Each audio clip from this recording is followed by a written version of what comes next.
നിങ്ങളിൽ തന്നെ ഉറക്കത്തിൽ ആവശ്യമില്ലാത്ത സ്വപ്നങ്ങൾ, ഒത്തിരി പേടിപ്പിക്കുന്ന സ്വപ്നങ്ങൾ നിങ്ങൾ കൂടെ കാണുന്നുണ്ടെങ്കിൽ അതും ഒരു പക്ഷെങ്കിൽ ഇത്തരത്തിലുള്ള ചില സ്വാധീനങ്ങൾ നിങ്ങളുടെ സോൾ റിലത്തിലുണ്ട് എന്നതിൻ്റെ അടയാളമാകുന്നു. ആരോ വന്ന് നിങ്ങളുടെ കഴുത്ത് ഞെരുക്കുന്നു, അല്ലെങ്കിൽ രാത്രിയിൽ നിങ്ങൾക്ക് ഭയമുണ്ടാകുന്ന വല്ലാത്ത സ്വപ്നങ്ങൾ വരുന്നു.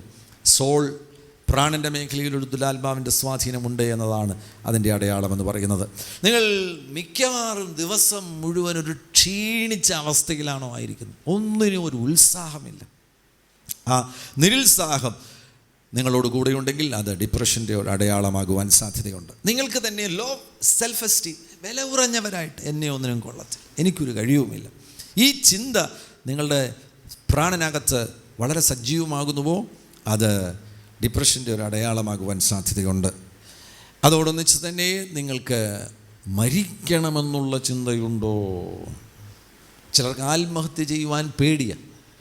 ആത്മഹത്യ ചെയ്ത് കഴിഞ്ഞാൽ ബൈബിളൊക്കെ അറിയാമല്ലോ, അതുകൊണ്ട് ആത്മഹത്യ ചെയ്യാൻ പേടിയാണ്. അതുകൊണ്ട് അവരെന്ത് ചെയ്യുമെന്നറിയും, അവർ കർത്താവിനോട് പറയും, കർത്താവേ എന്നെ അങ്ങ് വിളിക്കണമേ. ഇപ്പം ഈ ഏലിയാവിൻ്റെ പ്രശ്നം അതായിരുന്നു. ഏലിയാവിന് മരിക്കണമെന്ന് വലിയ ആഗ്രഹമാണ്, തനിക്ക് ആത്മഹത്യ ചെയ്യാൻ ഒക്കത്തില്ല. അതുകൊണ്ട് കർത്താവിനോട് പറയുകയാണ്, ഞാൻ പഴയ പ്രവാചകന്മാരെക്കാൾ ഒന്നും മെച്ചമല്ല, അതുകൊണ്ട് ഇനി എന്തിനാ കർത്താവ് എന്നെ ഇവിടെ വെച്ചുകൊണ്ടിരിക്കുന്നത്, എന്നെ അങ്ങ് വിളിക്കണമെന്ന് പറയുവാനിടയായി.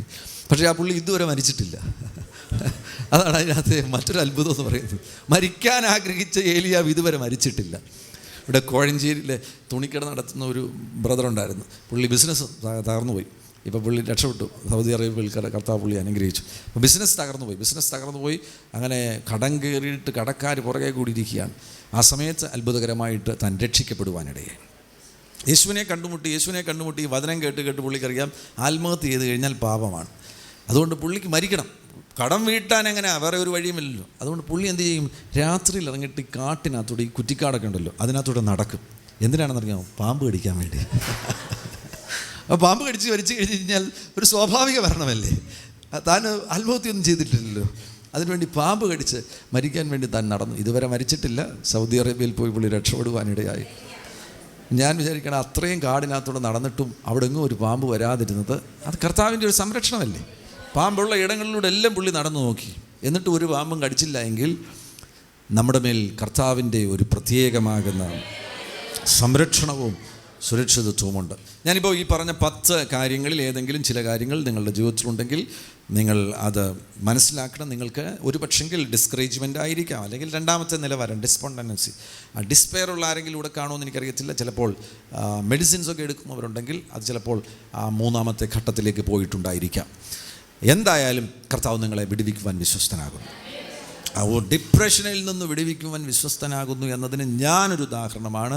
ഞങ്ങളുടെ കൂടെയായിരിക്കുന്ന പല സഹോദരന്മാരും അതിനൊരു ഉദാഹരണമാണ്. ഞങ്ങൾ ഇതേപോലെ പ്രസംഗിച്ചത് മുഖാന്തരം വിടുതൽ പ്രാപിച്ച മറ്റു പലരും അതിനൊരു ഉദാഹരണമാകുന്നു. എന്നാൽ നിങ്ങളുടെ ഇടയിൽ ആരെങ്കിലും ആ നിലയിൽ ബുദ്ധിമുട്ട് അനുഭവിക്കുന്നവരുണ്ടെങ്കിൽ 100% കർത്താവ് നിങ്ങളെ അതിൽ നിന്ന് പുറത്തു കൊണ്ടുവരും. എന്നാൽ പരിശുദ്ധാത്മാവിനോട് നമ്മൾ സഹകരിക്കേണ്ടത് ആവശ്യമാണ്. യിശയ്യാ പ്രവാചകൻ്റെ പുസ്തകം 61-ാമത്തെ അധ്യായത്തിൽ അവിടെ ഡിപ്രഷനെ കുറിച്ചൊരു പരാമർശമുണ്ട്. ഈ മലയാളം ബൈബിളിൽ അത് കാണുവാൻ കഴിയുന്നില്ല, ഇംഗ്ലീഷ് ബൈബിളിൽ നമുക്കത് വ്യക്തമായിട്ട് കാണുവാൻ കഴിയുന്നുണ്ട്. 1 മുതലുള്ള വാക്യങ്ങളൊന്ന് വായിച്ചേ. യഹോവയായ കർത്താവിൻ്റെ ആത്മാവിൻ്റെ മേലിരിക്കുന്നു, ഹൃദയം തകർന്നവരെ മുറിവ് കെട്ടുവാനും, തടവുകാർക്ക് വിടുതലും, ബദ്ധന്മാർക്ക് സ്വാതന്ത്ര്യവും, യഹോവയുടെ പ്രസാദ വർഷവും, ദുഃഖിതന്മാരെയൊക്കെയും ആശ്വസിപ്പിപ്പാനും, സിയോനിലെ ദുഃഖിതന്മാർക്ക് വെണ്ണീറിന് പകരം അലങ്കാരമാലയും ദുഃഖത്തിന് പകരം ആനന്ദ തൈലവും. നമുക്ക് ആ വിഷണ്ണ മനസ്സെന്ന് പറയുന്നതാണ് സ്പിരിറ്റ് ഓഫ് ഹെവിനെസ് എന്നാണ് ഇംഗ്ലീഷിൽ പറഞ്ഞിരിക്കുന്നത്. സ്പിരിറ്റ് ഓഫ് ഹെവിനെസ് എന്ന് പറയുന്നതാണ് ഡിപ്രഷൻ എന്ന് പറയുന്നത്. അവിടെ സ്പിരിറ്റ് ഓഫ് ഹെവിനെസ് എന്ന് പറഞ്ഞിട്ടുണ്ട്. അപ്പോൾ ഡിപ്രഷൻ്റെ പിന്നിൽ ഒരു ദുരാത്മാവുണ്ട്. ആരൊക്കെ നിഷേധിച്ചാലും വളരെ വ്യക്തമായി ബൈബിൾ പറയുന്നു, ഡിപ്രഷൻ്റെ പിന്നിൽ ഒരു ദുരാത്മാവുണ്ട്. ഇവിടെ മലയാളത്തിൽ ആ ട്രാൻസ്ലേഷൻ തെറ്റിപ്പോയി. വിഷണ്ണ മനസ്സെന്നാണ് പറഞ്ഞിരിക്കുന്നത്. വിഷണ്ണ മനസ്സിന് പകരവും എന്താണ് കൊടുക്കുന്നത്? സ്തുതി എന്ന ഒന്നാമത്തെ മരുന്ന്. ഡിപ്രഷനെ ജയിക്കുവാനുള്ള ഒരു പ്രധാനപ്പെട്ട മരുന്നാണ് സ്തുതി. അതാണ് ഈ സമയങ്ങളിൽ പലരുടെയും വായ കർത്താവ് തുറന്നുകൊണ്ടിരിക്കുന്നത്. നിങ്ങൾക്ക് ഇതുവരെയും പുറപ്പെടുവിക്കാൻ കഴിയാത്ത ശബ്ദം നിങ്ങൾ പുറപ്പെടുവിക്കുന്നുവെങ്കിൽ വ്യക്തമാകുന്നു, ആ ശബ്ദം കൊണ്ട് കർത്താവ് നിങ്ങളെ വിടുവിക്കുവാൻ ആഗ്രഹിക്കുകയാണ്. നിങ്ങൾ പുറപ്പെടുവിക്കുന്ന ആ ശബ്ദം, നിങ്ങൾ ഉയർത്തുന്ന ആ ശബ്ദത്തിന്, സ്തുതിക്ക് ഡിപ്രഷനെ തകർക്കുവാൻ കഴിയും. ഒരു ഉദാഹരണം പറയുകയാണെങ്കിൽ, ഈ ഞങ്ങളുടെ അരികിൽ വന്ന ഒരു സഹോദരന്, ആ സഹോദരന് സൈക്കാട്രിക് ഡോക്ടർ, പുഷ്പരിയിലെ ഒരു ഡോക്ടറുടെ പേഷ്യൻ്റായിരുന്നു. കട്ടി മരുന്ന് കഴിക്കുകയാണ്. അതുമൂലം ശരീരത്തിൽ സൈഡ് എഫക്റ്റ് ഉണ്ടായി, വണ്ണം കൂടുവാനിടയായി. അപ്പോൾ ഡോക്ടർ നോക്കിയിട്ട് പറഞ്ഞു, ഇങ്ങനെ കണ്ണൊക്കെ നോക്കിയിട്ട് പറഞ്ഞു, യാതൊരു മാറ്റവും കാണുന്നില്ല. അതുകൊണ്ട് നീ ഒരു കാര്യം ചെയ്യും, സൈക്കോ തെറാപ്പിസ്റ്റിൻ്റെ അരികിൽ പോകണമെന്ന് പറഞ്ഞു. അങ്ങനെ അവൻ പന്തളത്ത് സൈക്കോ തെറാപ്പിസ്റ്റിൻ്റെ അരികിൽ പോയി. അപ്പോൾ സൈക്കോ തെറാപ്പിസ്റ്റ് എന്താണ് ചെയ്യുന്നത്? ആ സൈക്കോ തെറാപ്പിസ്റ്റ് നമുക്ക് ഫിസിയോതെറാപ്പി ഇല്ലേ, ഫിസിയോതെറാപ്പി എന്ന് പറഞ്ഞാൽ മസിൽസിന് പെയിൻ വന്നു, എല്ലിന് പെയിൻ വന്നു, അപ്പോൾ ഫിസിയോതെറാപ്പിസ്റ്റ് നമ്മൾക്ക് അങ്ങനെ തിരുമുവാനിട വരും. ഇതിപ്പോൾ സോളിന് വന്നിരിക്കുന്ന ഒരു രോഗമാണ് ഡിപ്രഷൻ എന്ന് പറയുന്നത്. അതിന് സൈക്കോ തെറാപ്പിയുണ്ട്, സൈക്കാട്രിസ്റ്റുമുണ്ട്, സൈക്കോ തെറാപ്പിയുമുണ്ട്. സൈക്കോ തെറാപ്പിസ്റ്റ് പന്തളത്തിലെ സൈക്കോ തെറാപ്പിസ്റ്റ് ഇവനെ നോക്കിയിട്ട് ഇവനോട് പറയുകയാണെങ്കിൽ നമുക്ക് വോയിസ് തെറാപ്പിയാണ് ഏറ്റവും ബെസ്റ്റ്. ഡിപ്രഷൻ മാറാൻ എന്താണ് തെറാപ്പി? വോയിസ് തെറാപ്പി, ശബ്ദം തെറാപ്പി. അപ്പോൾ ശബ്ദം തെറാപ്പി അവനെ ഒരു മുറിക്കകത്ത്, നല്ല വെളിച്ചമുള്ളൊരു മുറിക്കകത്ത് കയറ്റും. ആ മുറിക്കകത്തൊരു ബെഡുണ്ട്. ആ ബെഡിൽ കിടത്തിയതിന് ശേഷമായിട്ട് ഇവനോട് പറയുകയാണ്, ഇവനെ ഉത്സാഹിപ്പിക്കുകയാണ്, ശബ്ദമെടുക്കുക. എന്തെങ്കിലും ഒരു ശബ്ദം, ആ ശബ്ദമെടുക്കുക. ഈ ഡിപ്രഷൻ ഉള്ളവർക്ക് നമുക്ക് 3 തരത്തിലുള്ള ശബ്ദമുണ്ട്. മൈൽഡായിട്ടുള്ള ശബ്ദം, പെരിഫറലായിട്ടുള്ള ഈ തൊണ്ടയിൽ നിന്ന് വോക്കൽ കോഡ്സിൻ്റെ ചെറിയ സപ്പോർട്ടോടുകൂടെയുള്ള ശബ്ദമാണ് ഈ ശബ്ദം എന്ന് പറഞ്ഞാൽ. അപ്പോൾ വോക്കൽ കോഡ്സ് മാത്രമേ അവിടെ ആക്റ്റീവ് ആകുന്നുള്ളൂ. ശബ്ദം കുറച്ച് hallelujah, praise Lord. Praise Lord എന്ന് പറയുമ്പോൾ എൻ്റെ നെഞ്ചിനോ വയറിനോ ഒന്നും, ആ മസിൽസിനെ ഒന്നും ഞാൻ ഉപയോഗിക്കുന്നില്ല. എൻ്റെ വോക്കൽ കോഡ്സ് മാത്രം ഉപയോഗിച്ചുകൊണ്ട് എനിക്ക് പെരിഫറലായിട്ടുള്ള മൈൽഡായിട്ടുള്ള ശബ്ദം പുറപ്പെടുവിക്കാൻ കഴിയും. എന്നാൽ നമുക്ക് കുറച്ചുകൂടെ ശബ്ദം ഉയർത്തുവാൻ കഴിയും. ഈ ചെസ്റ്റിൻ്റെ മസിൽസിൻ്റെ സപ്പോർട്ടൂടെ വരികയാണെന്നുണ്ടെങ്കിൽ, ഇതെല്ലാം എയറാണ്. വായു വന്ന്, ശ്വാസകോശത്തിൽ നിന്ന് വായു വന്നിട്ട് ഇവിടെ റീഡ്സ് പോലെ, പണ്ടത്തെ ഹാർമോണിയം ഉണ്ടല്ലോ, ഹാർമോണിയത്തിന് റീഡ്സ് ഉണ്ട്. ആ റീഡ്സിൽ വന്ന് വിൻഡ് അടിക്കുമ്പോഴാണ് ഹാർമോണിയത്തിൽ ശബ്ദം വരുന്നത്. ഇന്നിപ്പോൾ എല്ലാം ഇലക്ട്രോണിക് ഉപകരണങ്ങളായി തീർന്നല്ലോ. എന്നതുപോലെ ദൈവം അത്ഭുതകരമായിട്ടാണ് ഇതെല്ലാം സൃഷ്ടിച്ചു വച്ചിരിക്കുന്നത്. ഈ തൊണ്ടയുടെ ഭാഗത്ത് വോക്കൽ കോൺസ്, റീഡ്സ് പോലെ ചില സാധനമുണ്ട്. ഈ ശ്വാസകോശത്തിൽ നിന്ന് ശ്വാസം വന്ന് അതിൽ തട്ടുമ്പോൾ ആ തട്ടുന്നതും നാക്കും കൂടെ ചേർന്നാണ് ശബ്ദം പുറപ്പെടുവിക്കുന്നത്. അപ്പോൾ നാക്ക് എന്ത് ചെയ്യും?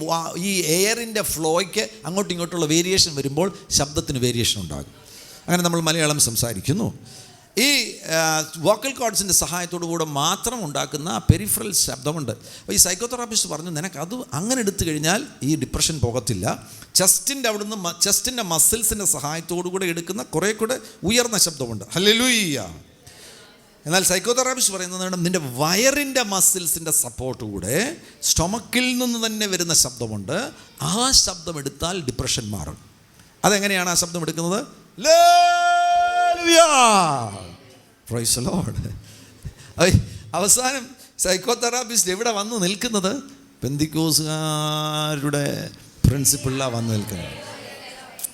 പന്തളത്തെ സൈക്കോ തെറാപ്പിസ്റ്റ് ഈ കൊച്ചിനെ പറഞ്ഞു കൊടുക്കുക, മോനെ ശബ്ദമെടുക്കടാ. ഇവൻ ക്രിസ്ത്യാനിയാ, മർത്തോമ പള്ളിയിൽ പോകുന്നവനാണ്. ഇതുവരെ അവനങ്ങനെ ശബ്ദമെടുത്ത് പരിചയിച്ചിട്ടില്ല. അവസാനം നിവർത്തി കെട്ടിട്ട് സൈക്കോ തെറാപ്പിസ്റ്റ് പറയുവാനിടെ, എടാ പെന്തിക്കോസുകാർ ഹല്ലേലൂയ പറയുന്നത് പോലെ പറയടാ. അപ്പോഴാണ് അവന് ലൈറ്റ് കത്തിയത്. എടാ ഇതിൻ്റെ ആവശ്യമില്ലല്ലോ. പെന്തിക്കോസ് പാസ്റ്റർമാരുടെ പോയി കഴിഞ്ഞാൽ ഹല്ലേലൂയ പറഞ്ഞു കഴിഞ്ഞാൽ ഈ രോഗം മാറുമല്ലോ എന്ന് തനിക്കൊരു ഉള്ളിലൊരു തീ കത്തുവാൻ, ഒരു വെളിച്ചം വരുവാനിടയായി. നിങ്ങൾ വിശ്വസിച്ചു. അവൻ മരുന്ന് അവസാനിപ്പിച്ചു. അവൻ സൈക്കോ തെറാപ്പിസ്റ്റിനവിടെ പോകുന്നത് അവസാനിപ്പിച്ചു. ഞങ്ങളുടെ കൂടെ കൂടുവാനിടയായി. ഞങ്ങളുടെ ഒരു പാസ്റ്ററിൻ്റെ കൂടെ താമസിക്കുവാനിടയായി. ഞങ്ങൾ ഇവിടെ യോഗത്തിന് പോയാലും ഞങ്ങളുടെ കൂടെ വരുവാൻ തുടങ്ങി. അവന് മാറ്റങ്ങൾ സംഭവിച്ചു. അവൻ്റെ ആ ഡിപ്രഷനിൽ നിന്ന് കർത്താവിനെ പുറത്തു കൊണ്ടുപോകും. ഇന്ന് അവന് കുവൈറ്റിലൊരു നല്ല ജോലി ചെയ്തുകൊണ്ടാണ് കഴിഞ്ഞ ചില മാസങ്ങൾക്ക് കല്യാണവും കഴിയുവാനിടയിൽ. അവനെക്കുറിച്ച് പറഞ്ഞതിൻ്റെ ഉദാഹരണം ഇത്രയേ ഉള്ളൂ. ശബ്ദം കൊണ്ട് ഡിപ്രഷനെ നമുക്ക് സൗഖ്യമാക്കാൻ കഴിയും. നമ്മളൊക്കെ വിചാരിക്കും, ചിലരൊക്കെ വിചാരിക്കും, എന്തിനാ ഭയങ്കര ശബ്ദം ഉണ്ടാക്കുന്നത്? ഈ പെന്തിക്കോസ് പാസ്റ്റർമാർക്കൊന്നും യാതൊരു ബോധവുമില്ല. പക്ഷേ ഇതെല്ലാം ദൈവത്തിൻ്റെ ചില പദ്ധതികളാണ്. Praise the Lord. മനസ്സിന് യാതൊരു പ്രശ്നവും ഇല്ലാത്തവർക്ക് ഈ ശബ്ദമൊന്നും എടുക്കേണ്ട കാര്യമില്ല.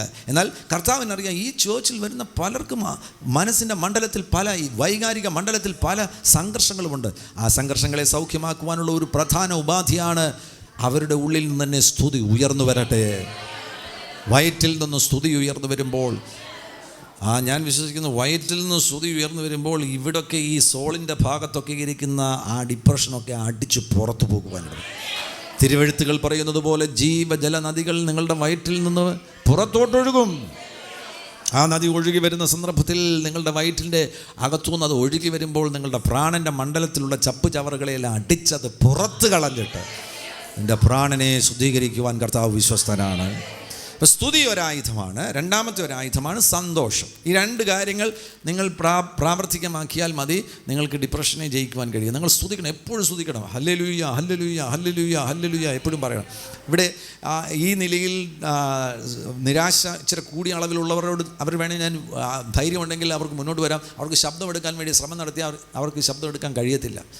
വളരെ ചെറിയ ശബ്ദം എടുക്കാൻ കഴിയത്തുള്ളൂ. എന്നാൽ ഞാൻ അവരോട് പറയുകയാണ്, അങ്ങനെയുള്ളവരോട് പറയുകയാണ്, നിങ്ങൾ ശബ്ദം എടുക്കാൻ ശ്രമിക്കുക.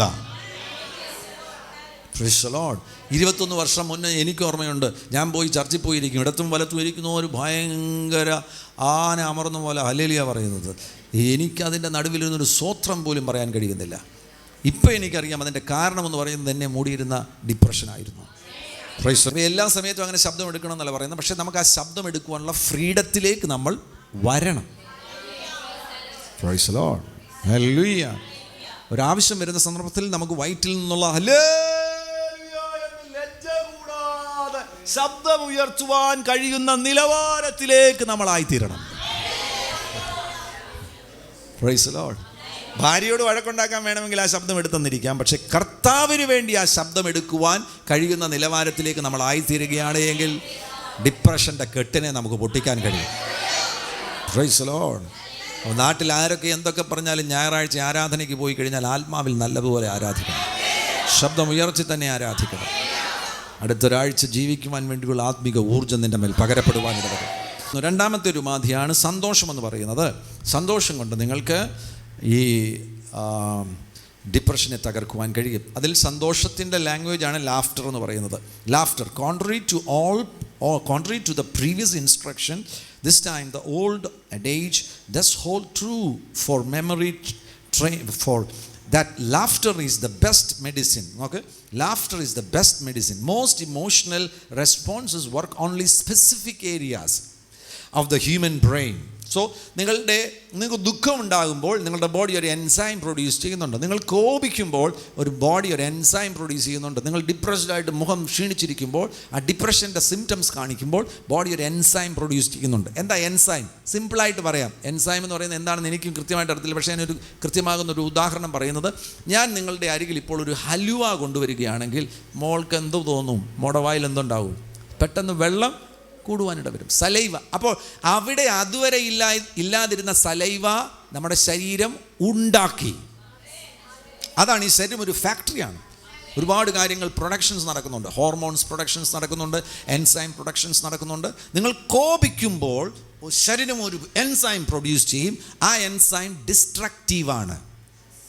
എന്നാൽ നിങ്ങൾ സന്തോഷിക്കുമ്പോൾ ഒരു എൻസൈം ശരീരം പ്രൊഡ്യൂസ് ചെയ്യും, അത് നിങ്ങളുടെ ശരീരത്തെ സൗഖ്യമാക്കുന്നത്. അപ്പോൾ ഇവർ പറയുന്നത് എന്താണെന്ന് അറിയാമോ?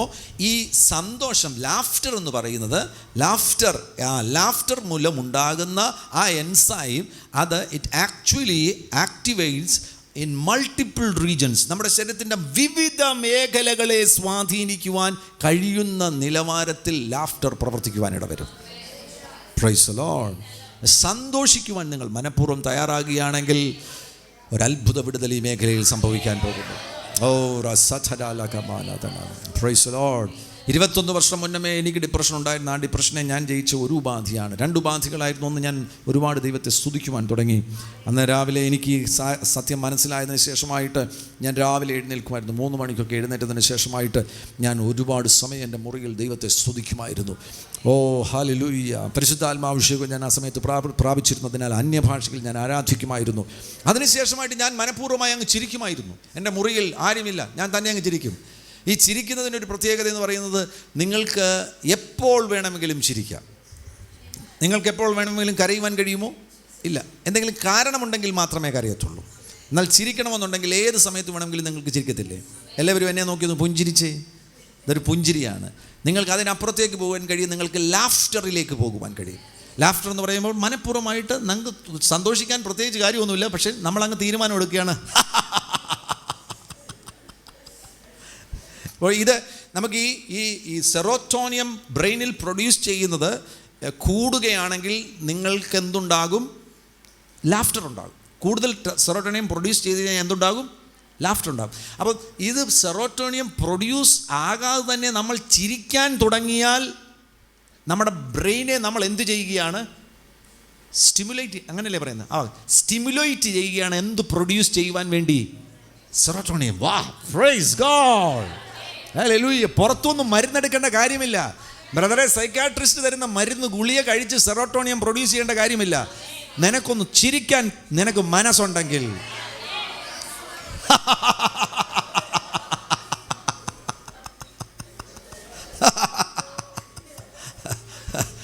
ഇങ്ങനെ നിനക്ക് മനഃപൂർവ്വമായിട്ട് തന്നെ വീട്ടിലിരുന്ന് ചിരിക്കാൻ നീ തയ്യാറാകുകയാണെങ്കിൽ നിൻ്റെ അപ്പ അമ്മ ഒക്കെ ചിലപ്പോൾ പറയും നിനക്ക് ഭ്രാന്ത് വരാൻ സാധ്യതയുണ്ടെന്ന് പറയും.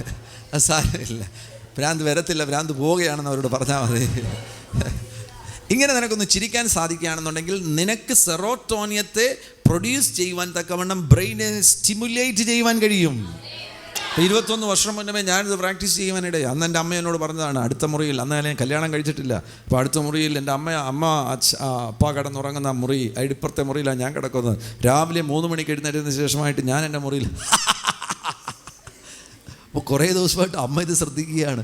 അമ്മ ശ്രദ്ധിച്ച ദിവസം പറയും, എടാ രാവിലെ എഴുന്നേറ്റ് 3 മണിക്ക് നീ ചിരിക്കുകയാണോ? ഞാൻ പറഞ്ഞു, അതെ എടാ ഭ്രാന്ത് വരുവാടാ. ഞാൻ പിന്നെ എൻ്റെ അമ്മയോട് പറഞ്ഞു, അമ്മ എൻ്റെ ഞാൻ ഓൾറെഡി ഭ്രാന്തനാ, മുഴുഭ്രാന്തനാ. എനിക്ക് ഡിപ്രഷൻ സ്റ്റേജ് 2, മുഴുഭ്രാന്തനാ ഞാൻ. എൻ്റെ ഭ്രാന്ത് പോകാൻ വേണ്ടിയുള്ള മരുന്നാണിത്. ഹല്ലേലൂയ. അപ്പം ഞാനിത് ചെയ്ത ഈ കാര്യത്തെക്കുറിച്ച് ഞാൻ പിന്നീട് ഇങ്ങനെ ചിന്തിച്ച് കഴിഞ്ഞപ്പോൾ കർത്താവിന് ഇയ്യോബിൻ്റെ പുസ്തകത്തിൽ നിന്നൊരു വാക്യം നൽകി തരുവാനിടയായി. നീ ചെയ്യുന്ന കാര്യം കറക്റ്റ് വചനപ്രകാരമുള്ള കാര്യമാണ്, ഒരു തെറ്റുമില്ല എന്നോട് കർത്താവിൻ്റെ ആത്മാവ് പറയുവാനിടയായി. ഇയ്യോബിൻ്റെ പുസ്തകം 8-ാമത്തെ അധ്യായം, ഇയ്യോബിൻ്റെ പുസ്തകം 8-ാമത്തെ അധ്യായം അതിൻ്റെ 20-ാമത്തെ വാക്യത്തിൽ ഇങ്ങനെ എഴുതിയിരിക്കുന്നു, ദൈവം നിഷ്കളങ്കനെ നിരസിക്കുകയില്ല, ദുഷ്പ്രവർത്തിക്കാരെ താങ്ങുകയില്ല, അവൻ ഇനിയും നിന്റെ വായിൽ ചിരിയും. അപ്പോൾ ആരാണ് ഈ ചിരി തരുന്നത്? ദൈവം നിന്റെ വായിൽ എന്ത് തരുമെന്നാണ് പറഞ്ഞിരിക്കുന്നത്? നിന്റെ ആധരങ്ങളിൽ ഉല്ലാസഘോഷവും നിറയ്ക്കും. നീ നിഷ്കളങ്കനാകുന്നൊരു വ്യക്തിയാണെങ്കിൽ, നിന്നെ സഹായിക്കുവാൻ ആരുമില്ലെന്നുണ്ടെങ്കിൽ, നീ എല്ലാവരാലും തിരസ്കരിക്കപ്പെട്ടൊരു വ്യക്തിയാണെന്നുണ്ടെങ്കിൽ, കർത്താവ് നിന്നെ ഇങ്ങോട്ട് പിടിച്ചു നിർത്തിയിട്ട് പറയും, നിനക്കിട്ടിരിക്കട്ടെ 2 ചിരി. നിനക്കിപ്പോൾ $ഒന്നുമല്ല നിനക്ക് വേണ്ടത്, വീസായുമല്ല നിനക്ക് വേണ്ടത്. നിനക്കിപ്പോൾ നിൻ്റെ വായിൽ എന്താ വേണ്ടത്? ഒരു ചിരിയാണ്. എന്നാ പിടിച്ചോ, ഒരു ചിരി നിനക്കിരിക്കട്ടെ. പിന്നീട് നിങ്ങൾ 2-ാം സങ്കീർത്തനത്തിൽ വായിക്കുന്നുണ്ട്. 2-ാം സങ്കീർത്തനത്തിൽ നമുക്ക് കാണാൻ കഴിയുന്നുണ്ട്, യഹോവയ്ക്കും ജാതികൾ കലഹിക്കുന്നതും വംശങ്ങൾ വ്യർത്ഥമായി നിരൂപിക്കുന്നുവെന്ത്, യഹോവയ്ക്കും അവൻ്റെ അഭിഷക്തനും വിരോധമായി ഭൂമിയിലെ രാജാക്കന്മാർ എഴുന്നേൽക്കുകയും അധിപതിമാർ തമ്മിൽ ആലോചിക്കുകയും ചെയ്യുന്നത്, നാം അവരുടെ കെട്ടുകളെ പൊട്ടിച്ച് അവരുടെ കയറുകളെ എറിഞ്ഞു കളയുക. ഭയങ്കര പരിപാടികളാണ്. അവനെ നമുക്ക് ബന്ധിക്കണം, അവനെ തട്ടണം, അവൻ്റെ ജീവിതത്തെ നമുക്ക് ഇല്ലാതെയാക്കണം. പാസ്റ്റർ ടോമിയെ നോക്കിയിട്ട് പിശാച് പറയണം, അവനെ നമുക്ക് തട്ടണം, അവനെ പാസ്റ്റർ ടോമിയെ നമുക്ക്, ടോമിയുടെ പുരോഗതി മുഴുവൻ നമുക്ക് ബ്രേക്ക് ചെയ്യണം. എല്ലാവരും കൂടെ ജാതീയ ശക്തികളും ദേശശക്തികളും എല്ലാം കൂടെ സംഘടിച്ച് പരിപാടി ഇടുമ്പോൾ സ്വർഗത്തിയിരിക്കുന്നവൻ എന്ത് ചെയ്യുകയാണ്? പാസ്റ്റർ ടോമിയുടെ ദൈവം സ്വർഗത്തിയിരുന്നിട്ട് അവനെ നോക്കിയിട്ട് ചിരിക്കുമ്പോൾ ആ ചിരിയുടെ ശക്തി കൊണ്ട് കെട്ടുകളെല്ലാം പൊട്ടിപ്പോകുന്നു. 126-ാമത്തെ സങ്കീർത്തനത്തിൽ നമുക്ക് കാണാൻ കഴിയുന്നുണ്ട്, യഹോവ സിയോന്റെ പ്രവാസികളെ മടക്കി വരുത്തിയപ്പോൾ ഞങ്ങൾ സ്വപ്നം കാണുന്നവരെ പോലെ. അയ്യോ, നിങ്ങളിൽ പലർക്കും ഒരു വിടുതലുണ്ടാകുമ്പോൾ നിങ്ങളും ചിലപ്പോൾ നുള്ളി നോക്കും, ഇത് ശരിയാണോ? ഞാൻ ശരിയായിട്ടും രക്ഷപ്പെട്ടോ, വിടുവിക്കപ്പെട്ടോ? ശരിയായിട്ട് നീ രക്ഷപ്പെട്ടു, ശരിയായിട്ട് നീ രക്ഷപ്പെട്ടു, നീ വിടുവിക്കപ്പെട്ടിരിക്കുകയാണ്, നീ സൗഖ്യമായിരിക്കുകയാണ്. അപ്പോൾ ബാബിലോണിൽ നീണ്ട വർഷങ്ങൾ അടിമകളായിരുന്ന ആ ദൈവജനം മടങ്ങി യെരുശലേമിൽ വന്നപ്പോൾ അവർക്ക് വിശ്വസിക്കാൻ കഴിയുന്നില്ല. ഇത് ശരിയാണോ? ഇത് സംഭവം ശരിയാണോ? അപ്പോൾ അന്ന് ഞങ്ങളുടെ വായിൽ ചിരിയും ഞങ്ങളുടെ നാവിന്മേൽ ആർപ്പും നിറഞ്ഞിരുന്നു. ഒരത്ഭുതം ദൈവം ചെയ്യുമ്പോൾ ദൈവം അതിൻ്റെ കൂടെ നിനക്ക് തരുന്നൊരു കാര്യമാണ്, നിൻ്റെ വായിൽ അല്പം ചിരി വിടിരിക്കട്ടെ. സന്തോഷിക്കും മോനെ. ഈ ജീവിതം ദുഃഖിക്കാനും പ്രയാസപ്പെടാനും വേണ്ടിയുള്ള ഒന്നുമല്ല. നിങ്ങൾ ഉൽപ്പത്തി പുസ്തകത്തിൽ കാണുന്നുണ്ട്. ഉൽപ്പത്തി പുസ്തകം 17-ാമത്തെ അധ്യായത്തിൽ ഒരു ദിവസം ദൈവം അബ്രഹാമിൻ്റെ അരികിൽ വരുവാനിടയായി. അരികിൽ വന്നതിന് ശേഷം പറഞ്ഞു, നിനക്കൊരു മകനുണ്ടാകാൻ പോകുകയാണ്. അബ്രഹാമിന് എത്ര വയസ്സുണ്ട്? 99 വയസ്സുണ്ട്. അപ്പോൾ അബ്രഹാം ഇത് കേട്ടപ്പോൾ, അബ്രഹാം 99 വയസ്സുള്ള 17-ാം വാക്യത്തിൽ അബ്രഹാം ഇതെല്ലാം കൂടെ കേട്ട കർത്താവ് പറയാണ്, നിനക്കൊരു മകനുണ്ടാകാൻ പോകുകയാണ്. അബ്രഹാം യാഥാർത്ഥ്യങ്ങളെയെല്ലാം അതിനെക്കുറിച്ച് ചിന്തിച്ചപ്പോൾ അബ്രഹാം 17-ാം വാക്യത്തിൽ എന്താ ചെയ്യുന്നത്? കവിണ്ണു വീണു ചിരിച്ചു. 100 വയസ്സുള്ളവന് മകൻ ജനിക്കുമോ? 90 വയസ്സ്. അപ്പോൾ കവിണ്ണു വീണ് കിടന്ന് ചിരിക്കുകയാണ്. നോക്ക്, യേശുവിൻ നാമത്തിൽ സംഭവിക്കാത്ത കാര്യം സംഭവിക്കാൻ പോകുകയാണ്. ഒരിക്കലും ജനിക്കുകയില്ലെന്ന് പറയുന്നത് ജനിക്കാൻ പോകുകയാണ്. മരിച്ചുപോയേ എന്ന് പറയുന്നത് ജീവിച്ചെഴുന്നേറ്റ് വരാൻ പോകുകയാണ്. 7 വർഷം മുമ്പ് 2006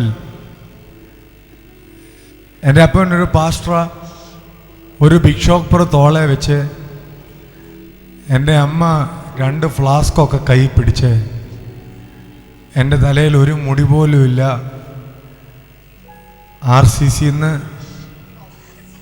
അന്നോട്ടേ വരാൻ പൈസ ഇല്ലാത്ത ദിവസങ്ങളിൽ ബസ്സിൽ ഇവിടെ വന്നിറങ്ങും. ഇവിടുന്ന് ശംഖുമുഖത്തിന് ബസ് കയറും. പക്ഷെ ഒരു കാര്യം പറയാം, അവൻ ആർക്കും കടക്കാരനല്ല. അതേ ബസ് സ്റ്റോപ്പിൻ്റെ മുമ്പിൽ വന്ന് നിന്ന് അവൻ ആർക്കും ബാധ്യതയല്ലെന്ന് പറയാൻ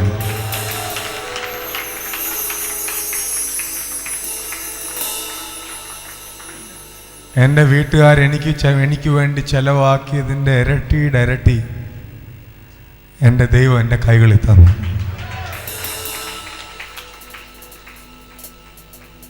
അനേക രാജ്യങ്ങളിൽ 1 വർഷത്തിനകത്ത് തന്നെ ദൈവം വിട്ടു.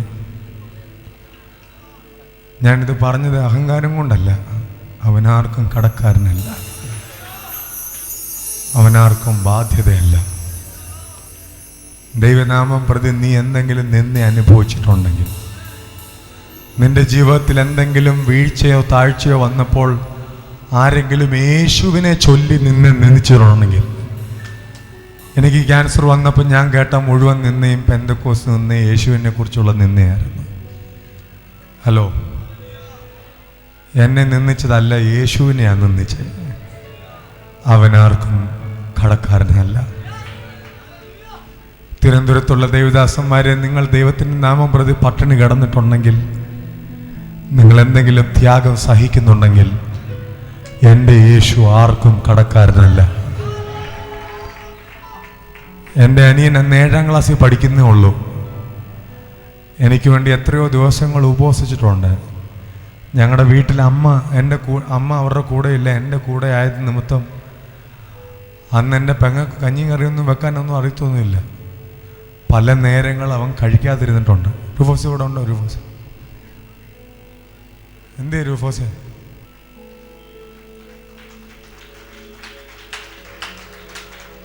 ഞാൻ പ്രാർത്ഥിച്ചിട്ടുണ്ട്, കർത്താവേ, ഞാൻ ഇവനെ മോനെന്നാണ് വിളിക്കുന്നത്.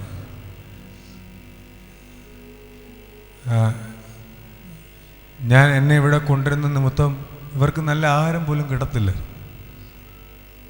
പാഴ്സനേജിൽ ഒറ്റയ്ക്ക് ഇവർ 2 പേരും ദിവസങ്ങൾ കഴിഞ്ഞിട്ടുണ്ട്. ഞാൻ പറഞ്ഞിട്ടുണ്ട്, കർത്താവേ, അവർക്ക് നല്ല ആഹാരം കിട്ടണമെങ്കിൽ ഞാൻ മരിച്ചാലേ പറ്റൂ. നീ എന്നെ എടുക്കാൻ പറഞ്ഞിട്ടുണ്ട്.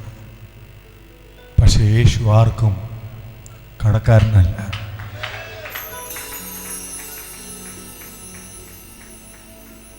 ഞാൻ ഇവനെ ഇതുവരെയും വെളിയിൽ ഇറക്കാത്തതാ.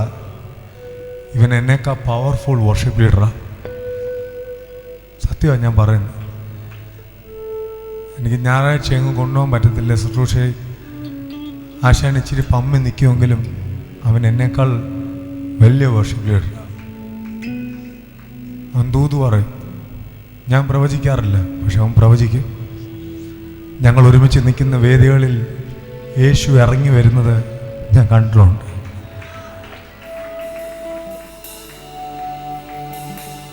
ഞങ്ങളുടെ അപ്പം വലിയ ആളൊന്നും അല്ല, പക്ഷേ വിശ്വസ്തന്. ഞങ്ങളുടെ മാതാപിതാക്കളെ പറ്റി പറയാൻ ഒറ്റ സാക്ഷിയെ ഞങ്ങൾക്കുള്ളൂ. അവരൊന്നും സമ്പാദിച്ചിട്ടില്ല, ഞങ്ങൾക്കൊന്നും തന്നിട്ടില്ല. But they are so faithful. അവർ വിശ്വസ്തരാ. നല്ല 100% ഉറപ്പുണ്ട്. അവനാർക്കും കടക്കാരനല്ല, അവനാർക്കും ബാധ്യതയല്ല. അവനൊപ്പം പറയാൻ ആരുമില്ല. കർത്താവിനെ ചോദിച്ചാൽ അടുത്ത ജനുവരിയിൽ ഇവൻ എഴുതിയ ഒരു പാട്ട് റിലീസ് ചെയ്യാൻ പോവാം. ഇന്ത്യ മുഴുവൻ അത് പാടുമെന്ന് എനിക്ക് നല്ല ഉറപ്പാണ്.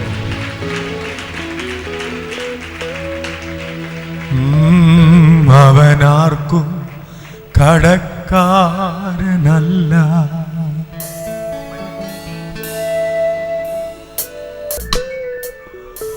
അവനൊപ്പം പറയാൻ ആരുമേയില്ല, അവനെ പോലാരാധ്യനില്ല. എത്ര അനുഗ്രഹം ദൈവം തന്നാലും അഹങ്കരിക്കാൻ പറ്റത്തില്ല. എത്ര അനുഗ്രഹം തന്നാലും അഹങ്കരിക്കാൻ പറ്റത്തില്ല. നല്ല ഒരു ട്രിപ്പ് കഴിഞ്ഞ് നാട്ടിൽ വരുമ്പം എനിക്ക് തിരുവനന്തപുരത്ത് മീറ്റിംഗ് വരും. ആ റെയിൽവേ സ്റ്റേഷനിൽ ഇറങ്ങുമ്പോഴേ എൻ്റെ ചങ്ക് പൂട്ടും. അവനാർക്കും കടക്കാരനല്ല, അവനാർക്കും ബാധ്യതയല്ല. യേശുവിനെ പോലെ വേറെ ആരും ആ കാര്യങ്ങളൊന്നും ഉയർത്തി പറയാൻ പറ്റും. അവനാർക്കും കടക്കാരനല്ല, അവനാർക്കും ബാധ്യതയല്ല, അവനൊപ്പം പറയാനാരുമേയില്ല, അവനെ പോലാരാധ്യനില്ല. അവനാർക്കും കടക്കാരനല്ല,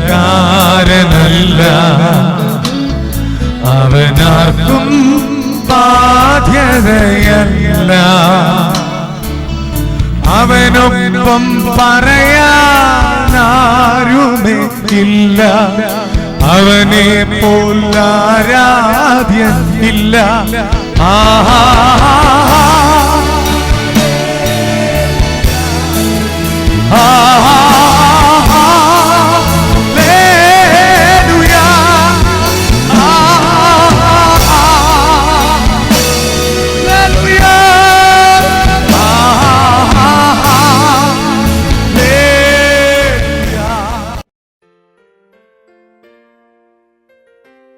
ജീസസ് റെയിൻസിൻ്റെ അത്ഭുതങ്ങളുടെ ദിവസം, ഡേ ഓഫ് മിറക്കിൾസ്, തിരുവല്ലയിൽ ബിലീവേഴ്സ് യൂത്ത് സെൻ്ററിൽ വെച്ച് നടത്തപ്പെടുന്നു. നവംബർ മാസം 29 ശനിയാഴ്ച രാവിലെ 10 മണി മുതൽ ഉച്ചയ്ക്ക് 2 മണി വരെ. നിങ്ങൾ കടന്നു വരണം പ്രിയപ്പെട്ടവരെ, കൂട്ടി നിങ്ങൾ കടന്നു വരണം. നമുക്ക് തമ്മിൽ കാണുവാനും നിങ്ങൾക്ക് വേണ്ടി ഞങ്ങൾക്ക് പ്രാർത്ഥിക്കുവാനും ലഭിക്കുന്നൊരു നല്ല അവസരമാണ്. നമ്മുടെ കർത്താവാകുന്ന യേശു ക്രിസ്തു നിങ്ങൾക്ക് വേണ്ടി ഒരു വലിയ അത്ഭുതം ചെയ്യുവാനിടവരും. അതുകൊണ്ട് നിശ്ചയമായിട്ടും കടന്നു വരണം. തിരുവല്ലയിൽ നവംബർ 29 ബിലീവേഴ്സ് യൂത്ത് സെൻ്ററിൽ രാവിലെ 10 മണി മുതൽ 2 മണി വരെ. ഫയർ വിങ്സിന്റെ annual prayer conference the new covenant 2015 ജനുവരി 12 മുതൽ 16 വരെ അടൂർ മാർത്തോമ യൂത്ത് സെന്ററിൽ pastor Finny Stephen Samuel, brother Biji Anchal, pastor Raison Thomas, pastor Reji Mathew, brother Binoy Kottarakkara, pastor John Varghese, brother Rajeev Varghese തുടങ്ങിയ അഭിഷിക്തന്മാർ ദൈവവചനം ശുശ്രൂഷിക്കുന്നു. രജിസ്ട്രേഷൻ ആരംഭിച്ചിരിക്കുന്നു. കോൺടാക്ട് 8281033374 9447472145.